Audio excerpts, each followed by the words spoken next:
G'day there guys, Karen lovers and Karen haters alike. It's your main man Markee and welcome back to another episode of r/Entitled Parents. Now if you love today's episodes, please do tell me what you think of the Karens down in the comments below. Smash that like button, sit back, relax and enjoy the show. Thank you. Posted by user ASomeLord. Titled, You're Grounded for Having Depression. My mother is a terrible human being. She's always been abusive to me, and I want to have a decent relationship with her, but it's extremely difficult because of her behavior. Growing up, I got bullied a lot for being a bit weird, a trait I now pride myself on. Long story short, this and a multitude of other factors ended up having me diagnosed with depression in high school. My mother's solution to fix this would be to punish me in a variety of ways. One of the most common was with hard labor. We had a wood-burning stove and would stock up on wood to the last winter. If I wasn't smiling, she would usually force me to go to our basement to cut and pile wood. A lot of the time, I'd get sent to my room for not being happy, usually without meals. She commonly banned me from playing video games because I was acting depressed. One time, during a family trip to the zoo in the city my grandparents live in, they threatened to go home without visiting my grandparents unless I put on a smile. My grandparents were everything to me. They were easily the only ones who bothered to make me feel cared for, so this was one of the worst punishments imaginable. This happened constantly throughout my time living with her amongst many other things. She would especially do this when she was in public, as she didn't want my poor mental health to tarnish her image in the community.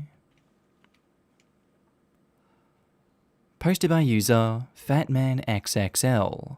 Titled, Entitled Dad Demands I Fail Because I Caused His Daughter to Fail. This one will need a lot of context, so bear with me. I'm 19 at college. Last year, I started a language education career. My first language is Spanish, and even though I often have mistakes, I can understand and speak English. Then I realized I wasn't in the right place, so I dropped out during the first semester, so now I'm studying theatre, which has always been my true passion. Anyway, during my first semester on language education, we had to do tutoring as part of our grade. The college I went to also had language classes on Saturdays for anyone who wanted to learn a second language.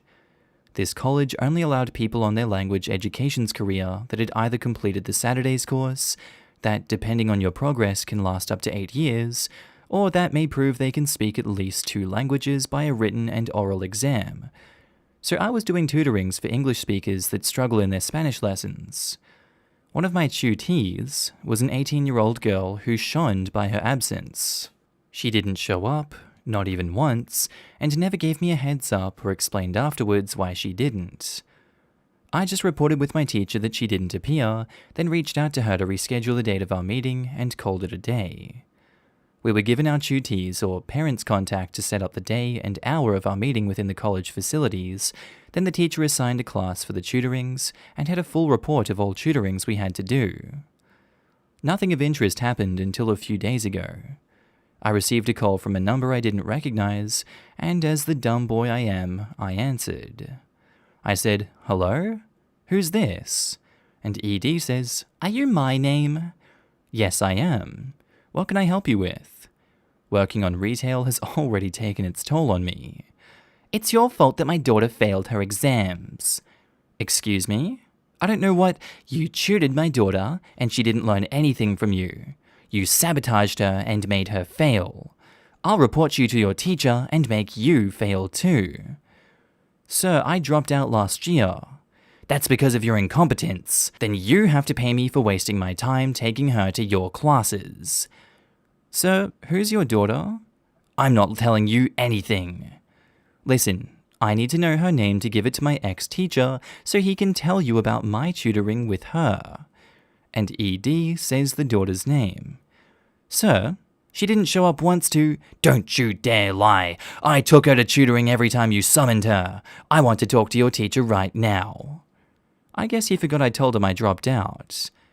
Wait a moment. And I checked my cell phone for my teacher's number and quickly gave him a heads up on what was happening. It's insert number here. Anything else? He then hung up on me.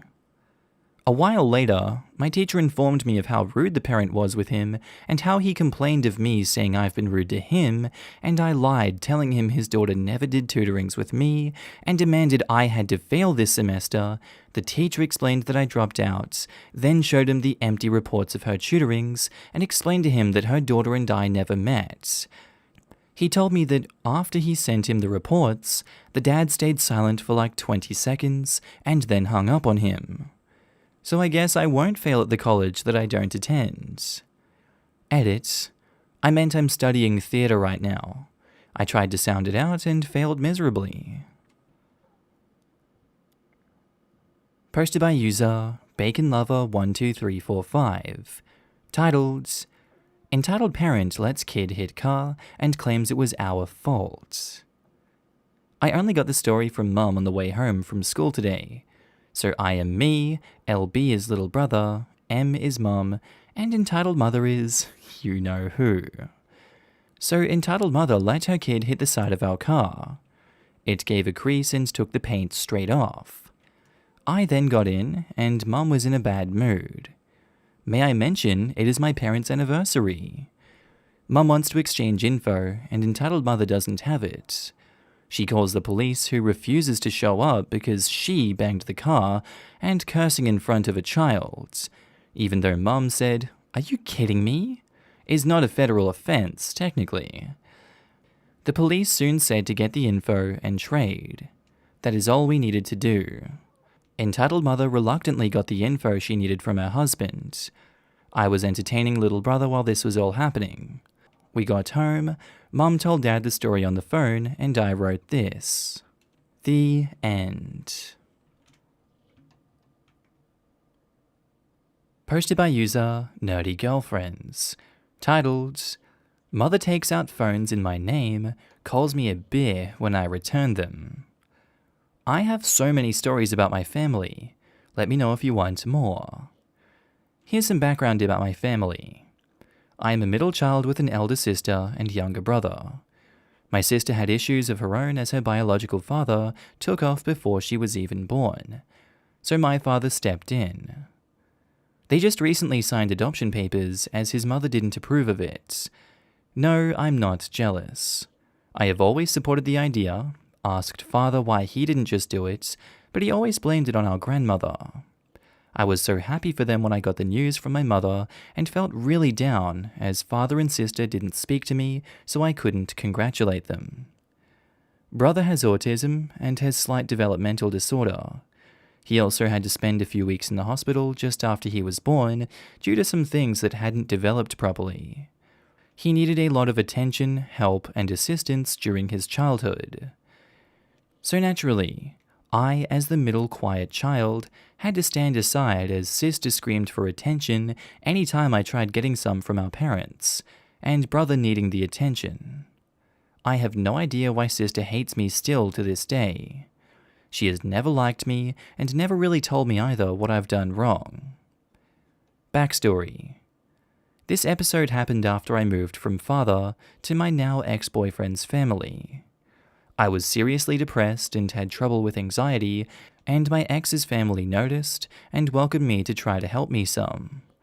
Note, it was not in any way helpful, as they were strong believers of homeopathy and rejected anything that had to do with medication. I was in my last year of high school and was not on speaking terms with my side of the family, neither mother and her husband nor father, as he was hurt that I moved out from his place, even though I told him why I did it. They saw that I was depressed and wanted to help.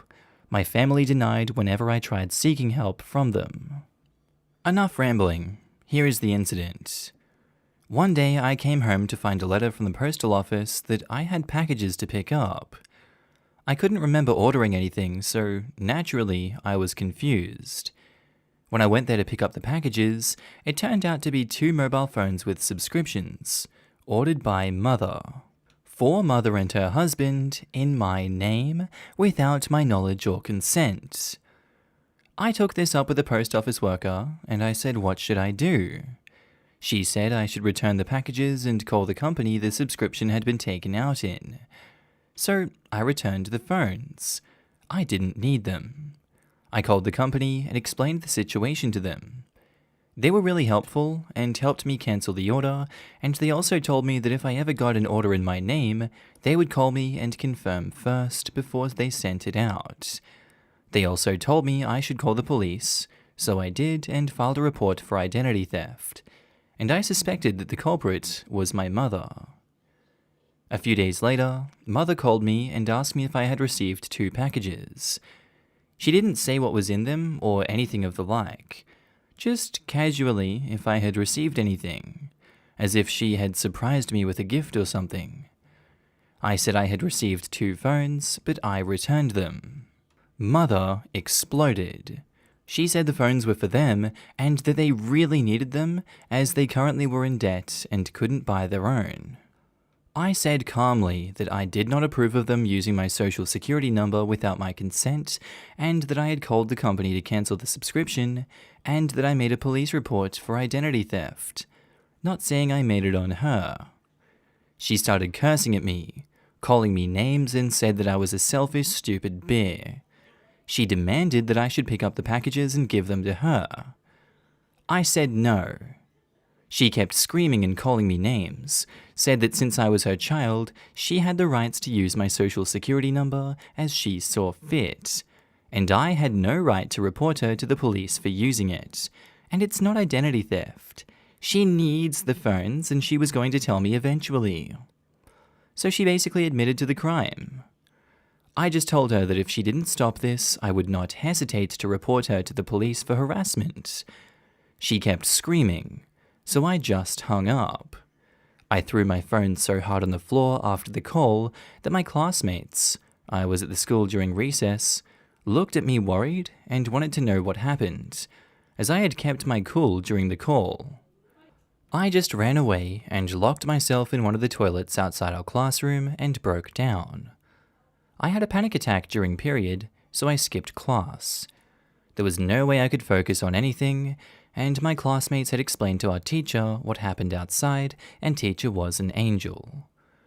She came to check up on me several times before I calmed down and came out. She just hugged me without saying anything. My closest friend in class had picked up my phone, which miraculously survived being thrown really hard on the concrete floor. I'm still in disbelief over the whole thing. If I hadn't lived it, I would have thought this was exaggerated or something. This was over 10 years ago. I've been heartbroken so many times by my mother, so I have a really hard time believing anything she says still to this day. Nowadays, our relationship is on the better side. She's apologized and doesn't make up excuses to why she did what she did. She acknowledged it was idiotic and she was at fault and I was all in the right to do what I did. But I still feel exhausted every time I spend time with her and her husband. I have so many stories of sister being entitled, father being entitled, mother being entitled. Let me know if you want more. And if you did, you're in luck because our next post is also by user Nerdy Girlfriends, titled, "Father is hurt that I didn't tell him I was depressed. Tells people he has 2 children instead of 3. Don't know if this fits here, let me know otherwise. Since so many of you liked my last post, here is another one. This is something that happened over a long period of time, and one might say that I'm jealous of my sister because of this. It started when I had just ended my 2nd year of high school. I was depressed and had severe anxiety about basically anything at this point. I had stayed with my ex-boyfriend's family for almost 4 months when I moved back to father. Our relationship was already damaged at this point, but it didn't get better after this. I spent one weekend at father's, but every night I cried myself to sleep. I was so exhausted from all the stress that had built up, trying to maintain a relationship that seemed one-sided. I talked with my ex's father and asked for advice. We talked, and I felt it was best to move to them permanently. They noticed me, they saw that I was depressed, they said they could help, but in retrospect only made things worse. I told father, and he became cold. He only said okay, and didn't ask why or anything. This made me feel so bad, like I had really hurt him. The day I moved, he only stared at his computer, didn't say anything to me. He only said goodbye to me when I had taken all my things. I tried to talk to him for years after this, but he either ignored me or told me to talk to my new family. I was conflicted. I felt horrible, and I didn't know what to do. I tried to mend things with father after I graduated high school, explained why I moved. He said, "Why didn't you tell me? I can't read your mind. How was I supposed to know you were so sad?" Yes, he used the word sad to describe my depression. I tried to explain to him why, that I didn't want to say anything because that would mean I accept that I was depressed. I was in denial for the longest time. It wasn't until I almost jumped from the 7th floor that I came to realize how bad it was. Thanks to a friend of mine who had Mother's phone number, Mother called me, and on a whim, I answered while I was in full panic mode. I guess this is when Mother also realized how bad my depression was. She begged my friend to take me home to her, and when we did, I just collapsed. Mother stepped up and drove me to doctor after doctor, and finally, we got to see a psychiatrist who prescribed me medication. We had this conversation after all this, and I felt strong enough to ask Mother to get Father to come so we could talk. Father then came with his oh-so-familiar quote he liked to use when he felt he was right and I was wrong. "You should have listened to me and done what I told you. Then we wouldn't be in this situation now." And that was the end of that conversation. Fast forward a few years, after my son was born. This was when I last spoke to Father eye to eye. I sent him a message asking what have I done wrong. He answered, "Nothing that I'm aware of." I answered back, "Then why won't you respond to me when I call you or text you?" I never got another message again. A few years fly away, and Mother calls me one New Year's Eve to tell me some good and some bad news. I was afraid to ask, but wanted to know. Mother told me the good news first. Father and sister had finally signed the adoptions papers. I was so happy for them. I told Mother to congratulate them for me, as I had no way of contacting them. Both father and sister had blocked my number and blocked me on every social media. That's when Mother became serious. She took a deep breath before she broke the bad news. Father had gone around telling people he had 2 children, sister and brother. When people had asked him about me, he had only repeated that he had 2 children. He no longer acknowledged me as his daughter. Mother noticed how I became quiet and tried to comfort me with that. Now that she finally had a good relationship with me, she would never let me go again. This is years after the phone incident. See my last post. Mother told me that father and sister had tried to get mother and stepfather to ignore me and shut me out too. She had refused and yelled at them for even suggesting such a thing. I didn't know what to feel. Hearing how I, a daddy's girl, no longer had a father after 20 years on and off, he basically disowned me. I wanted to cry, but I held it in. I had my son next to me, and I am so thankful for it. If he hadn't been there, I would have jumped headfirst from the balcony, 3rd floor. I broke down after my son fell asleep. I later found out that I could access his Facebook, and I could confirm it by myself. He had written, "My family consists of sister and brother, none other." By this time, I had completely shut down. I'm kind of glad that Mother told me, instead of finding out by myself later. I know I haven't been the best daughter, or even a good one at times. I've done some pretty bad things for attention. I've lied to get friends, I've made decisions I regret to this day. I was a depressed teenager for goodness sake, but it just hurts so much.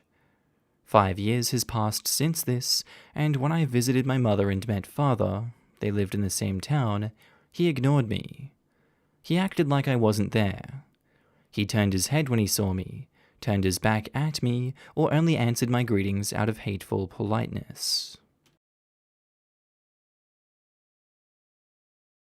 Alright, I think that's where I'm going to end today's video, guys. I do hope you enjoyed it. As always, I want to do a huge shout out to all my channel members and Patreon subscribers. You should be up on the screen now. I love you all, and I think every single one of you are amazing for supporting the channel in the way that you do. Again, thank you so much for supporting me. And again, if you did enjoy today's video, please do tell me what you thought of it down in the comments below. All of your hot takes, opinions, whatever you think, really, whatever's going on in your life right now, I'd love to hear down in the comments below. Before I leave, I'd also like to announce that I'm going to start doing meme content again on the second channel. I know it's been a while, so click on the Markee head on the screen without the Australian flag behind him if you want to go see some memes. And as always, guys, have a good day, night, sleep, whatever you're up to, and I'll see you in the next one. Bye.